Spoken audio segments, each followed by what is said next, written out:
नमस्कार, आप देख रहे हैं बिग फाइट लाइव और आपके साथ में विजेंद्र सोलंकी। आज सीपी जोशी ने राजस्थान बीजेपी प्रदेश अध्यक्ष का पदभार संभाल लिया और इसके साथ ही जो चुनौतियां नजर आ रही थी, क्या पदभार ग्रहण करने के समारोह में इसे सियासी तौर पर साध लिया गया, क्योंकि चुनौती थी कि सभी गुटों को क्या सीपी जोशी साथ ले पाएंगे और बीजेपी में जितने भी गुट दिखाई देते हैं वो सब सीपी जोशी के समारोह में थे, तो क्या सीपी जोशी निर्गुट प्रदेश अध्यक्ष दिखाई दे रहे हैं। चुनौती थी कि जो नेता खुद को सीएम फेस देख रहे हैं, क्या उनको सीपी जोशी के चेहरे में चुनौती मिलेगी। आज इसका जवाब भी सीपी जोशी ने अपने भाषण की शुरुआत में अपने कार्यकर्ताओं को कसम देते हुए कहा कि अगर मुझे जिंदा देखना चाहते हो तो मेरे नारे मत लगाना। क्या यह पार्टी के प्रति वो संजीदगी है, वो सादगी है जो सीपी जोशी को प्रदेश अध्यक्ष की कुर्सी पर बैठने के बाद भी खुद को कार्यकर्ता ही मानने को प्रोत्साहित करती, या फिर वर्तमान वक्त की नजाकत कि अगर सीपी जोशी के मुख्यमंत्री बनने के समर्थन में नारे लगाने लग गए तो सीपी के चेहरे के पीछे निर्गुट दिखने वाली बीजेपी सीपी के चेहरे के आगे ही गुटों में बढ़ जाएगी। और क्या सीपी के चेहरे के साथ कांग्रेस से टक्कर देने को बीजेपी तैयार हो गई है, क्योंकि वो कह रहे हैं अगले 6 महीने ना मैं सोऊंगा और ना ही सोने दूंगा। आज बात इसी मुद्दे पर कि सीपी के लिए ये सरताज है या फिर कांटों भरा ताज है।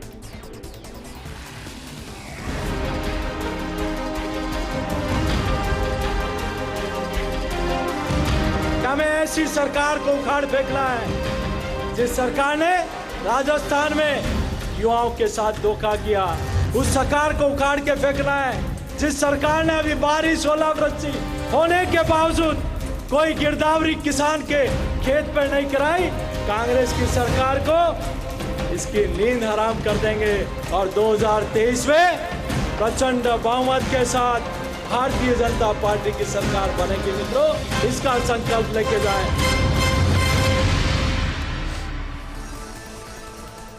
इस मुद्दे पर बात करने के लिए बेहद खास पैनल हमारे साथ मौजूद है। राजनीतिक विश्लेषक प्रकाश भंडारी जी हमारे साथ हैं, वरिष्ठ सहयोगी ऐश्वर्या प्रधान हमारे साथ हैं और बीजेपी के वरिष्ठ नेता विधायक वासुदेव देवनानी जी हमारे साथ हैं। वासुदेव देवनानी जी, सर सुनने में आ रहा है कि एक लंबे वक्त के बाद बड़ी भीड़ थी, तो क्या पूनिया जी से खुश नहीं थे या सीपी जी के आने से इतनी खुशी थी कि पूरा राजस्थान इधर आ गया?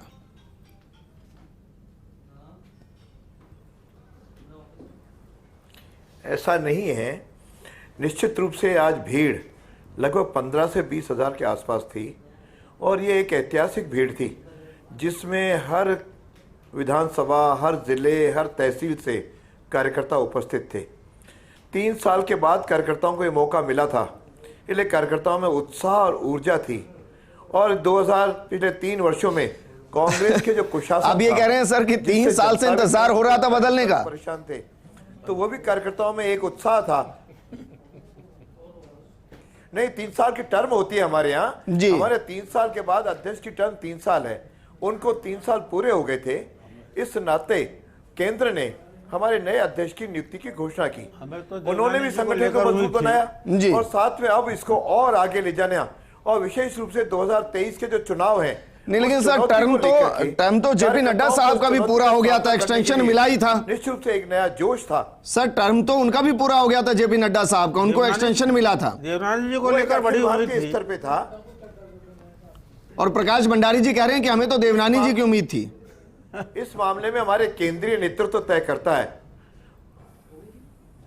ऐसा है कि प्रकाश जी कह सकते हैं जी, और हमारे यहाँ सभी कार्यकर्ता बराबर होते हैं। ये दायित्व जो है ये निश्चित रूप से केंद्र तय करता है और हम उसके नेतृत्व में सब लोग मिलकर के काम करते हैं। आपकी और ये मिलकर के काम करने का स्वभाव है। सिपाही के नाते संगठन जो तय करता है हम उसके अनुरूप काम करते हैं। ठीक है सर, वापस मैं आपके पास आऊंगा। हमारे साथ कांग्रेस विधायक राम नारायण जी भी जुड़ चुके हैं। लेकिन ऐश्वर्या, क्या वाकई में आज जब ये लाइन कही गई कि सभी को कसम दे दूंगा मैं अगर मेरे नारे लगाए तो, अगर मुझे जिंदा देखना चाहते हो, क्या ये वो संजीदगी, सादगी जो उनको आज भी कार्यकर्ता रहने को प्रोत्साहित करती है, या फिर ये वो मजबूरी है सियासी? वो देख चुके राजस्थान के अंदर भाई प्रदेश अध्यक्ष के अगर मुख्यमंत्री के नारे लगेंगे तो मुख्यमंत्री के जो चेहरे हैं वो अलग अलग गुटों में बढ़ जाएंगे, और अभी बंटने की नहीं, एकजुट होने की जरूरत है। विजेंद्र, यहाँ पर बहुत सारी चीजें थी जिनका जिक्र करना बहुत जरूरी है जी। यहाँ पर एक भीड़ बीजेपी कार्यालय से लेकर चौमुख सर्किल तक होना और पूरी की पूरी भीड़ का वहां होना, इतनी सारी भीड़ शायद सीपी जोशी ने भी उम्मीद नहीं की होगी कि यह भीड़ इतनी यहां पर आ जाएगी, पहला पॉइंट। दूसरा पॉइंट, यूनुस खान जो 3.5 साल तक बीजेपी कार्यालय फटके नहीं थे वो, राजपाल सिंह शेखावत जो कभी कभार आते थे वो, कैलाश मेघवाल पूर्व विधानसभा अध्यक्ष और दिग्गज नेता जिनकी उम्र 90 के आसपास है, 5 घंटे तक टिककर बैठे रहे। सीपी जोशी का तो दूसरी तरफ में सतीश पूनिया कैंप के तमाम मतलब टीम के लोगों की जिक्र कर दूं, तमाम लोग वहां पर मौजूद, हर एक लोग, हालांकि कार्यकर्ता किसके कितने हैं उसकी मैं यहां पर बात नहीं करूंगा। मैं यहां पर एक चीज का जिक्र करूंगा कि सीपी जोशी के भाषणों का इंतजार था, कई तरीके की चीजें आई, लेकिन 3 चीजें अचानक से बोली उन्होंने कहा कि मुझे भाई कंधे पर मत उठाओ और मुझे कंधे पर नहीं उठाना, मैं कार्यकर्ताओं के साथ धक्के खाने के लिए आया हूं, धक्के खाने के लिए तैयार हूं, सियासी इशारा। दूसरी बात उन्होंने बोली कि ये होर्डिंग, पोस्टर्स, बैनर्स ये जो सब लगाते हो ना, तो इनको तुम लोग लगाओ, लेकिन प्रधानमंत्री की योजनाओं का जिक्र उनमें कर दो। 2 चीज। तीसरी चीज, उन्होंने जयकारों से सीधे तौर पर इनकार कर दिया कि आप ये जयकारे की परंपरा खत्म कर दो। तो 3 मैसेज सीपी जोशी ने यहां पर दे दिए। यहां पर मंच पर वसुंधरा राजे का जिक्र लगातार किया गया, उनकी टीम के लोग थे, वसुंधरा राजे का नाम यहां पर उन्होंने नहीं लिया। तो इन सबके परे सबसे महत्वपूर्ण चीज यदि कोई नजर आई तो वो नजर आई कि कई ऐसे चेहरे नजर आए विजेंद्र जो लंबे समय से वहां पर जाते ही नहीं थे, या जाते थे तो खुसुर पुसुर करके खाना पूर्ति एक रिवायत निभाने के लिए जाते थे, जाके हाजिरी लगाई और हाजिरी लगाकर आ जाते थे, वो अचानक से जोश में आ गए। ऐसे लोग, गाड़ियों की पूरी फहरिस्त, गाड़ियों की पूरी लाइन उस पूरे दिल्ली रोड पर आई। भाई इतनी सारी गाड़ियां अचानक से 3 दिन में आई है, कोई तो कारण है। इस तरीके से तैयारी कैसे की गई? क्योंकि सीपी जोशी की टीम जयपुर में नहीं है, सीपी जोशी का घर भी जयपुर में नहीं है। मुझे एक मैं यहां तस्वीर का उदाहरण दूंगा विजेंद्र। महज 8 दिन पहले जब सीपी जोशी जयपुर आए थे, एक महापंचायत जो ब्राह्मण महापंचायत थी उसमें शामिल हुए थे, तो फर्स्ट इंडिया न्यूज के रिपोर्टर अक्सर बाइट लेने के अंदाज से जाते हैं, मिलना जुलना होता है। मैंने कहा भाई कहां हो? बोले मैं स्टेशन पर जा रहा हूं, गांधीनगर स्टेशन पर। गांधीनगर स्टेशन पर मैं सीपी जोशी से मिलने गया तो अकेले एंटर कर रहे थे, एक गनमैन उनके साथ था। मैंने देखा भाई सांसद आया है, यहां पर किसी तरीके का कोई प्रोटोकॉल ही नहीं है। मैंने देखा कि सीपी जोशी वहां पर आकर खड़े हो गए। मैंने पूछा कि कौन सी ट्रेन है? बोले 10 मिनट 20 मिनट में ट्रेन आने वाली है, मैं खड़ा हूं। मैंने कहा कि अधीक्षक यहां आएगा स्टेशन का, महिला स्टाफ थी, अधीक्षक महिला स्टाफ थी, उन्होंने भी ध्यान नहीं दिया सीपी जोशी की तरफ। मैंने उनके गनमैन ने कहा कि देखिए सांसद साहब आए, तो सीपी जोशी इग्नोर सा कर गए, सामान्य आदमी की तरह खड़े हुए थे और उनके साथ कोई आदमी भी नहीं था, और सीधे से वेटिंग रूम में गए, जाकर पानी पिया, चाय भी शायद उस अधीक्षक ने नहीं भेजी उनको, वो भी सामान्य ही मान के चल रही थी। अचानक से 7 दिन बाद सीपी जोशी आते हैं, जो CP Joshi Gandhinagar railway station पर अकेले खड़े थे और उनके साथ गाड़ियों का काफिला, भीड़। यह भारतीय जनता पार्टी की एक मैसेज की परंपरा है। लेकिन भूपेंद्र यादव का उस दिन जब सांसदों को पार्टी दी थी, उस दिन शायद सतीश पूनिया प्रदेश अध्यक्ष के तौर पर लीड कर रहे थे उस बैठक को। पार्टी भी हुई थी और बैठक को, क्योंकि एक स्वाभाविक सा होता है कि सांसद खाना देता है, खाने वाली बात अलग, लेकिन उस बैठक को सतीश पूनिया लीड कर रहे थे। शायद सतीश पूनिया ने भी नहीं सोचा होगा कि जिसके घर पर यह बैठक है और खाना रखा गया है जिसकी ओर से, वही दूसरे दिन प्रदेश अध्यक्ष बन जाएगा। लेकिन उसके संकेत इस तरीके से मिले जब राष्ट्रीय महामंत्री भूपेंद्र यादव वहां मौजूद रहे।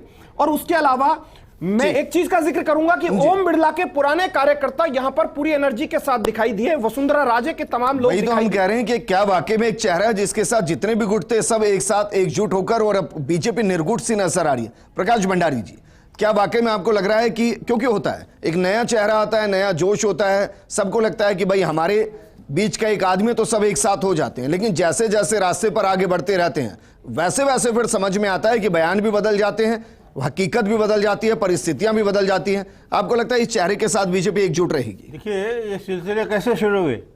सिलसिले उस दिन से शुरू हुए जब अशोक गहलोत ने कहा कि रिवाज बदल देंगे। उस रिवाज बदलने के बाद क्या हुआ कि जाटों का महाकुंभ हुआ, ब्राह्मणों का महाकुंभ हुआ, और जातियों का भी होने वाला है।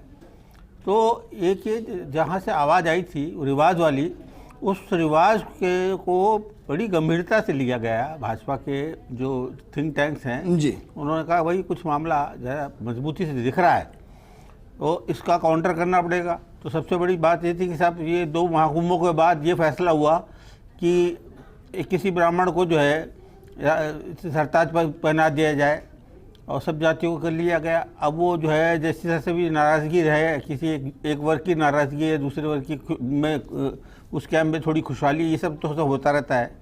लेकिन सबसे बड़ी बात जो माननी पड़ेगी वो ये है कि जब से अशोक गहलोत ने रिवाज वाली बात कही है, उस वक्त से उस दिन से बीजेपी जरा चौकन्ना हुई है। नहीं, लेकिन क्या एकजुट दिखाई दे रही है चेहरे के साथ? ऐश्वर्या जिस भीड़ का चित्रण कर रहे थे, वो शायद वो भीड़ जो इकट्ठी हुई है वो रिवाज का जो है जवाब देने के लिए, रिवाज का जवाब देने के लिए खड़ी जी।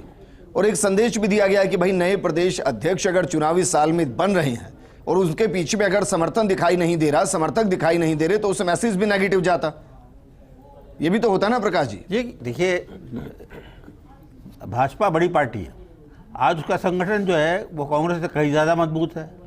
वहाँ पर अब वहाँ जो शायद इंतजार हो रहा होगा कि सब कुछ बदलाव होगा, जब बदलाव हो गया, लेकिन जो सीपी जोशी के साथ जो डिसएडवांटेज है वो ये है कि साहब वो मेन स्ट्रीम पॉलिटिक्स में नहीं है जी। वो चित्तौड़ में अलग थलग बैठते हैं, दिल्ली जाते होंगे, राजस्थान से के सारे जिलों से उनका संपर्क है नहीं है, ये सब अब दिखने को मिलेगा। लेकिन वो जिस भूमिका में आए हैं उनसे ऐसी उम्मीद की जा सकती है कि साहब वो तो भाजपा से जुड़ता है आदमी, भाजपा के नेतृत्व से जुड़ता है। लेकिन सबसे बड़ी बात यह है कि जो सबसे बड़ी चुनौती है वो ये कि सारे जो जातिगत जो गठबंधन हुए हैं, इन सब के ऊपर भाजपा को कहाँ ले जाते हैं। ठीक है, पार्टी में जो ठीक है सर, हमारे साथ रामनारायण मीणा जी भी जुड़ गए। रामनारायण मीणा जी, सर महज इसके तो आप तारीफ करेंगे कि कांग्रेस के अंदर जिला अध्यक्ष बनाने में इतना वक्त लग जाता है कि समझ नहीं आता, और यहां देखिए प्रदेश अध्यक्ष बदल जाते हैं रातों रात और पता नहीं चलता, और कोई बवाल भी नहीं है, कोई सवाल भी नहीं है। खुद सतीश पूनिया उनको साफा पहनाते हैं। ये सही है कि सीपी जोशी का बदलाव एकदम चौकन्ना करने वाला था, और ये भी सही है कि बीजेपी में एक छत्र राज है आदरणीय नरेंद्र मोदी जी का। वो जो चाहे जो कर सकते हैं, लीडरशिप में। तो लीडरशिप जिस पार्टी में होगी वहां चौंकाने वाले नतीजे निकलेंगे। तो मतलब कांग्रेस में लीडरशिप नहीं है सर? मैं ये नहीं कह रहा हूं आपको, लेकिन बीजेपी में जो लीडरशिप है, सेंट्रल लीडरशिप का कंट्रोल ज्यादा है जी बनिस्बत कांग्रेस के। ये स्पष्ट बात करने में कोई दिक्कत नहीं है। हम कहें कि हमारी पार्टी मजबूत है, हमारी पार्टी मजबूत है, मतदाताओं की दृष्टि से मजबूत है। और जो हमारे यहाँ एक कमी है, आज ब्राह्मण चेहरा दिया है, ब्राह्मण किसके मतदाता है? कांग्रेस में जो वोट देता है वो मतदाता उसका ध्यान रखते हैं कि नहीं रखते हैं, वहां लीडर्स का ध्यान रखते हैं। तो लीडर्स क्या है, पार्टी कमजोर हो जाती है लीडर से धीरे, इसमें कोई दो राय नहीं है। तो मेरा तो अर्ज करना, जब लेकिन इनको पता चलेगा कि सीपी जोशी किसका चेहरा है, तब बीजेपी में बहुत ज्यादा लड़ाई हो जाएगी, इससे फुटबॉल हो जाएगा। और वो चेहरा किसका है आप भी जानते हो और मैं भी जानता हूँ। अभी शायद वसुंधरा जी को पता नहीं चल पाएगा चेहरा किसका है। नहीं, अभी तो वो कह रहे मैं तो बीजेपी का चेहरा हूं। वो तो ये कह रहे मेरा चेहरा भी मत लगाइएगा होर्डिंग पे, वहां पर प्रधानमंत्री की योजना लगा दीजिएगा। और वो तो कसम दे रहे हैं कि अगर मुझे जिंदा देखना चाह रहे हो तो मेरे नारे भी मत लगाना, नारे भी ऊपर ही लगाना, बीजेपी के लगाना, वंदे भारत के लगाना। ईश्वर उनको 100 साल से ज्यादा उम्र देगा, चिंता मत करो आप जी। कभी जाने वाले नहीं, इस दुनिया में रहने वाले हैं। लेकिन ये चेहरा किसका चेहरा है, ये जब पता चलेगा, सतीश जी पूनिया को भी चलेगा और वसुंधरा जी को भी चलेगा, तब बीजेपी में सिर्फ फुटबॉल होंगे जी। और उस समय तक समय निकल चुका होगा। लेकिन चूंकि चुनाव है, किसी भी पार्टी का प्रदेश अध्यक्ष बदलेगा, छोटी से छोटी पार्टी का, तो भीड़ आएगी, नारे लगेंगे, और भीड़ भी उससे ज्यादा भीड़ भी आ सकती है जितनी अभी आज आपने देखने को मिली है। तो ये कहना कोई विशेष बात नहीं है कि बीजेपी ने इतनी भीड़ आ गई, वहां तक आदमी थे नहीं। लेकिन आप तो सर बहुत सुलझे हुए नेता हैं और कांग्रेस को भी बहुत अंदर से जानते हैं और जमीनी हकीकत भी राजस्थान की समझते हैं। मैं जानना चाह रहा हूं कि भाई सीपी जोशी जी के अध्यक्ष बनने के बाद क्या बीजेपी एकजुट आपको दिखाई दे रही है और क्या कांग्रेस को एक कड़ी टक्कर देने को तैयार? क्योंकि वो कह रहे हैं 6 महीने अब ना सोऊंगा ना सोने दूंगा। विजेंद्र जी, आपको 1 महीने बाद पता चल जाएगा कि बीजेपी में टूटन स्टार्ट हो गई है, जब पता चलेगा। अच्छा तो बताइए पहला मोती माला से कौन सा खिनकेगा? ये मैं नहीं कह सकता, लेकिन वास्तविकता ये है कि आपको जीव पता चलेगा इन लोगों को जी कि किसका चेहरा है। चौकन्ना करने वाला होगा राजस्थान। बोलिए ना सर, बोलिए, खुलकर बोलिए ना। देखिए, मैं कोटा से आता हूँ, कोटा वाले कम बोलते, काम ज्यादा करते हैं। आपने बोल दिया सर जो बोलना था। चंबल के पानी और रिजल्ट आपके सामने आ जाएगा। ठीक है, वासुदेव देवनानी जी, आप समझ पा रहे हैं सर, विधानसभा में बहुत सा वक्त साथ बिताया होगा, रामनारायण जी किधर इशारा कर रहे हैं? नहीं, वासुदेव देवनानी जी आ जाते तो हम भी प्रशंसक होते।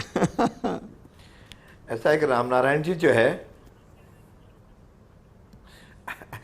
रामनारायण जी ये मुंगेरी लाल के सपने देख रहे हैं कि बीजेपी के अंदर महीने भर बाद कोई जो है ना इनको इस प्रकार के चेहरे दिखेंगे। बीजेपी, हमारे सीपी जोशी बीजेपी के चेहरे हैं, हम लोग सब संगठन के लिए काम करते हैं, विचारधारा के लिए काम करते हैं। ये कांग्रेस के लोग अभी तक सचिन पायलट और अशोक गहलोत का झगड़ा ही समाधान नहीं कर पाए, इनको राहुल गांधी एकजुट नहीं कर पाए, न प्रियंका एकजुट कर पाई, न सोनिया एकजुट कर पाई। ये इनके संगठन की आपसे फूट और आपसे इनकी कारगुजारी है। लेकिन हमारे यहाँ जो पिछले 3 वर्षों में हमने पन्ना प्रमुख तक जो हमने संगठन को मजबूत बनाया, उसका परिणाम था कि आज कार्यकर्ताओं का एक अपार जनसमूह आज यहाँ पे उमड़ पड़ा। ये हमारे संगठन की मजबूती का द्योतक है। सर, वासुदेव देवनानी जी, मुझे लगता है आपने सुना नहीं सर रामनारायण जी को, वरना आप पहले उनको धन्यवाद कहते कि शुक्रिया। आपने सही कहा कि भाई बीजेपी की लीडरशिप मजबूत है, इतनी मजबूत कांग्रेस की नहीं है, वो तो खुलकर स्वीकार कर रहे हैं सर। देवनानी जी को बनाया जाता तो पूरे न सिर्फ पूरे हिंद में बल्कि सिंध में भी खुशी होती। तो बस इसके लिए इनको धन्यवाद देता हूं जी। नहीं, लेकिन वो ये कह रहे हैं कि जो बीजेपी की माला उसमें से कोई अगले 1 महीने में कोई एक मोती जो है वो छिटकने वाला है। अब वो तो बता नहीं रहे, वो कह रहे हैं कि भाई मैं तो कोटा का हूं, कम बोलता हूं, आप तो अजमेर के हैं। मैंने कहा ना, ये आप बताइए ना कौन सा मोती है जो छिटक जाएगा? जी ये तो सपने देख रहे हैं कोई नहीं छिटकने वाला, ये केवल सपने देख रहे हैं। हम लोग एकजुट होकर के 23 के चुनाव में कांग्रेस को वो पछाड़ेंगे कि इनके सदस्य केवल एक फॉर्च्यून गाड़ी तक के सिमट जाएंगे, इनकी हालत खस्ता होने वाली है। इसलिए उसमें इनको घबराने की जरूरत नहीं है। ठीक है, प्रकाश जी आप जवाब दे पाएंगे सर कि रामनारायण जी किधर इशारा करें? रामनारायण जी का इशारा तो जैसा है वो ये करते, वो उनको जो लग रहा है, जो उनको ऐसी संभावना दिख रही है कि कुछ टूटन होगी जी। आपने कहा मोती किधर से टूटेगा, तो उसका सिरा तो जो है देवनानी जी या आगे चल कर के सीपी जोशी जानते हैं कि अब उसको संभालना है, टूटने से बचना है, वो मोतियों की माला टूटे ना जी। ये सबसे बड़ी चुनौती है। ठीक, अभी कुछ घंटे हुए हैं उन्हें संभाले हुए, तो ये तो उम्मीद की जानी चाहिए कि साहब सोचते बड़ी बात है। आप जवाब दे पाएंगे इस बात का, क्योंकि ये हकीकत है भाई, नई जिम्मेदारी किसी को मिलती है तो सब उसके साथ होते हैं, लेकिन वक्त के साथ सियासत बहुत अलग अंदाज में चलती है, बड़ी मेहनत करनी पड़ेगी। देखिए विजेंद्र, यहाँ पर मैं जो जवाब दूंगा, मैं एक जवाब ये दूंगा कि चुनाव पास में है, जब चुनाव पास में होते हैं तो टिकट चाहने वालों की भी अच्छी खासी भीड़ जुटती है, ये बात बोली जा सकती है। पर्दे के पीछे और पर्दे के बाहर तमाम चीजें हैं, लेकिन एक महत्वपूर्ण बात है, कांग्रेस के लिए खुश होने की बात यह भी हो सकती है कि बीजेपी के सबसे दिग्गज नेता ने बोला था कि ज्यादा ओवर कॉन्फिडेंस में भी नहीं रही है। उन्होंने मध्य प्रदेश का उदाहरण दिया था और कहा था कि एक बार वहां पर भी ओवर कॉन्फिडेंस था और सरकार जो है वो रिपीट कर गई थी। तो ये बात आला कमान अच्छे से जानता है कि तमाम गुटों को एकजुट करना है, और तमाम गुटों को जब तक एकजुट नहीं किया जाएगा तब तक संभव नहीं है, क्योंकि आला कमान के पास फीडबैक है ओपीएस का, आला कमान के पास फीडबैक है चिरंजीवी का, आला कमान के पास फीडबैक है राइट टू हेल्थ का, आला कमान के पास फीडबैक है जो अब प्रदेश की कानून व्यवस्था को लेकर ऑपरेशन चल रहा है। आए दिन देखते हैं कि अपराधियों के पैरों पर गोली पड़ रही है, इस तरीके के जो रिजल्ट आ रहे हैं, और अशोक गहलोत जिस अंदाज में काम कर रहे हैं वो चीज का भी पूरा रिपोर्ट। अच्छा ऐश्वर्या, क्योंकि मुझे प्रोग्राम क्लोज करना, एक लाइन में जवाब दीजिए। जो एकजुटता आज दिखाई दी है, किरोड़ीलाल मीणा नहीं थे, वसुंधरा राजे नहीं थे, लेकिन दोनों के काफी संख्या में समर्थक वहां पर थे, उनसे जुड़े नेता वहां पर थे, तो ये जो एकजुटता का संदेश दिया गया है, ये सीपी जोशी की उपलब्धि है या दिल्ली से सीधा क्लियर मैसेज है कि बस अब ये है, चुप करके पीछे खड़े रहिए? देखिए यहां पर वही वाली बात है, अश्वत्थामा हतोहता नरोवा कुंजर है, इस चीज को किसी भी चीज के साथ जोड़ा जा सकता है। ठीक है, शुक्रिया हमारे साथ जुड़ने के लिए। प्रकाश भंडारी जी आपका भी शुक्रिया, वासुदेव देवनानी जी आपका भी शुक्रिया, रामनारायण जी आपका भी शुक्रिया चर्चा में शामिल होने के लिए। सरताज या कांटों भरा ताज 2023 के परिणाम इसको पूरे तरीके से साफ कर देंगे। नमस्कार।